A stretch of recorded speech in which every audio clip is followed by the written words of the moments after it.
早上4点，梅州城就被猪肉店的砍肉声、早餐店的油炸声吵醒，空气中到处弥漫着猪油的香味儿。俗话说，开间梅州腌面店，可管一家饱。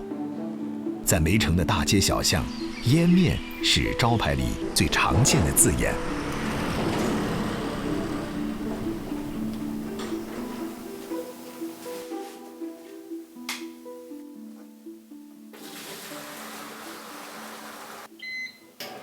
老板，要面，3 kg 猪脚鸡。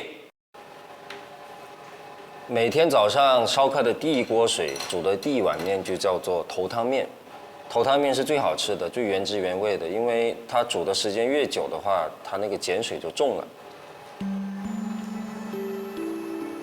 凉面好简单，撈一撈就烤出來，但係肥美無窮。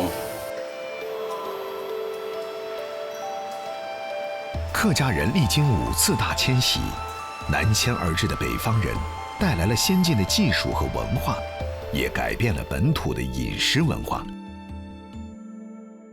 腌面的腌，指的是在面碗里浇上滚烫的猪油，并迅速拌匀的动作。猪油才是面的灵魂，每家面店都有自己炼制猪油的秘方，邱家增也不例外。準備去炸豬油嚇，你一條出罐嘅本地嘅土豬嘅背向嘅那種本地嘅標油，標油炸出嚟個香。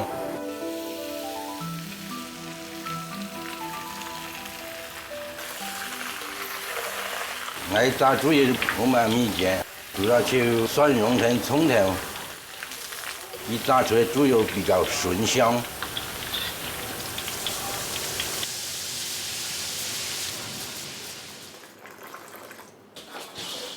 厨师出身的邱家增对食材有着天然的敏感，他发现整个梅城众多腌面店里，仅有一家是手工做面的，于是他苦学手工制面技艺，开了这家大步口味手工腌面店。好了，发酵10分钟就烤出来。发酵好的面团散发出淡淡的碱香味儿，摊开面团，骑上竹杠，这才是手工制面的关键环节。这样按打香料呢，就将它一来翻滚，稀释让口热。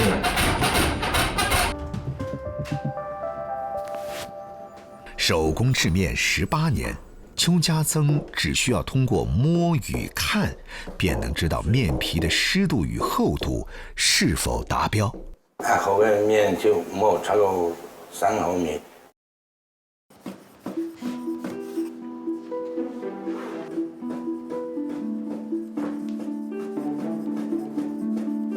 最多是要2、3年，好像是。你买要论千份，我应该要排在长腿啊，按照点去面啊。做好的面条，抖松排好，就可以等着下锅了。弄你的面就没超过30秒。刚出锅的面条，热气蒸腾，呈现出半透明的金黄色。此时淋上滚烫的猪油和肉碎，趁热搅拌均匀，让每一根面条都被猪油浸润。猪油的香味氤氲而起，充满鼻腔。面条筋道顺滑，啜吸就能下肚。此刻再来一碗及第汤，梅州腌面的风味才能充分展现。而这一碗及第汤，邱家增也下足了功夫。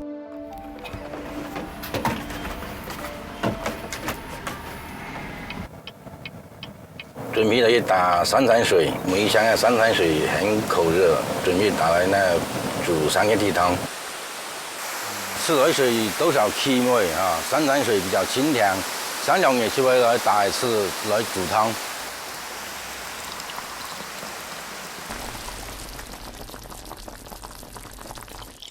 生活不亏待执着的人。邱家增做的腌面在当地变得小有名气。原先也細個啊，來每朝出差哈，特從上北特產路可以來食麵，一下食了6碗，老闆第6碗了哇，厲害厲害！啊，出差少嘅時間又食了個6碗，啊，幫聽佢嚇到了。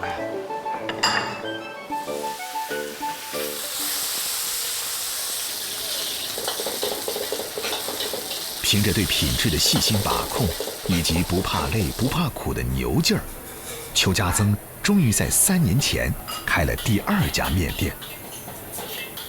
我每早上4點鐘左右睇嘅打面嚇，到8、9點鐘仲要休息啊。反正做面就確實辛苦嚇，但係看到客人受到恩讚啊，我也十分開心。对于小店主人而言，一碗面成就不了他们富贵逼人的人生，但却能默默守护一家人的平安喜乐。做好一碗面的执念，也不能帮助他们名满天下，但却能静静呵护一家人的体面尊严。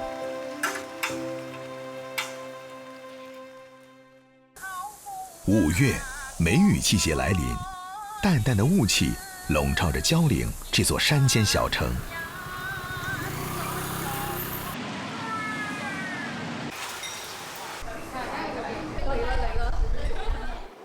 打破清晨宁静的是一碗饭。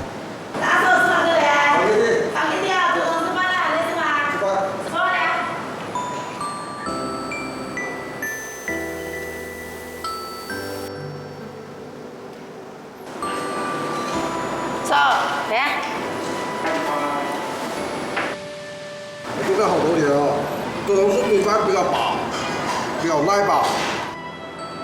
客家人以务农为主，早餐之后就要辛苦劳作，直到晌午甚至天黑才能回家。一碗结实的米饭才能提供足够的热量。就是习惯了这样吃，如果你哪天不吃的话，感觉自己好像没什么力气一样。客家人崇尚耕读传家。清朝广东籍状元林兆堂回乡探亲，喜欢用瘦肉、猪肝、猪粉肠煮汤，并把这3种食材比作状元、榜眼、探花。从此，用及第汤鼓励孩子勤奋读书的方法流传至今。时逢今日，客家学子迎接高考的早餐，必定少不了一碗红糟及第汤。我们的及第汤是放了红旗，希望考生考得顺顺利利，